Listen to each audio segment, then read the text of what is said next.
Sunday, October 9, 2022, the 28th Sunday in Ordinary Time.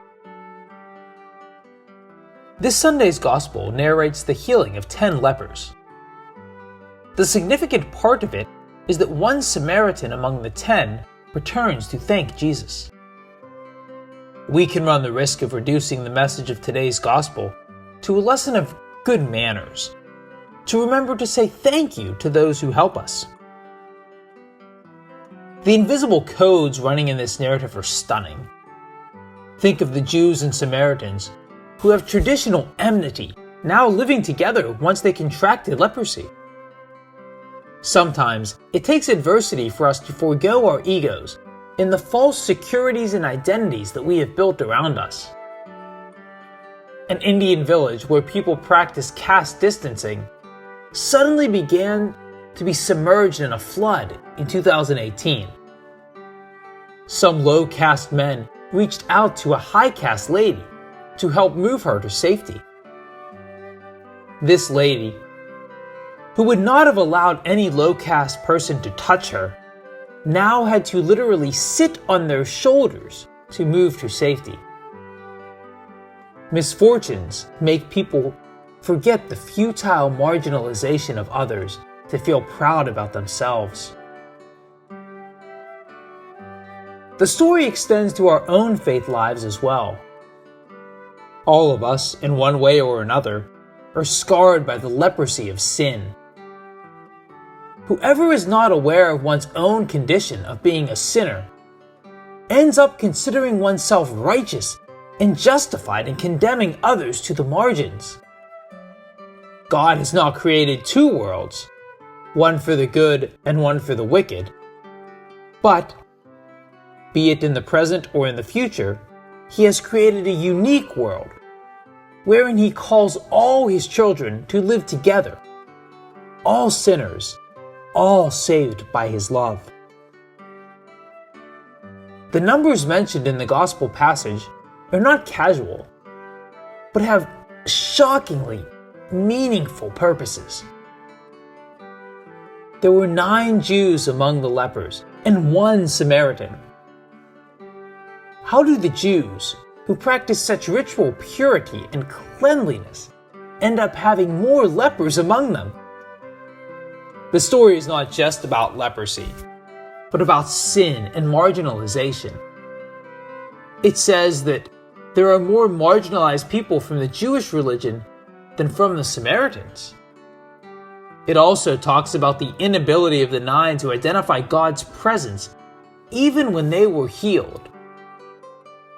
Jesus is challenging a religion that marginalizes and outcasts people. In the Gospel of Mark, we read, "After stretching His hand and curing them, Jesus could no longer enter publicly in the city, but stayed outside in deserted places." Jesus knew that in touching the leper, He made a gesture that would make him unclean. And, for that, He had to distance Himself from the society of the pure. But He touched him all the same, because He chose to share the condition of the marginalized, the excluded, the outcast.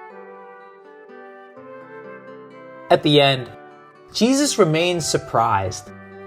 A Samaritan, a heretic, a non-believer, had an insight which the 9 Jews, sons of His people, educated in the faith and knowledgeable of the Scriptures, did not have.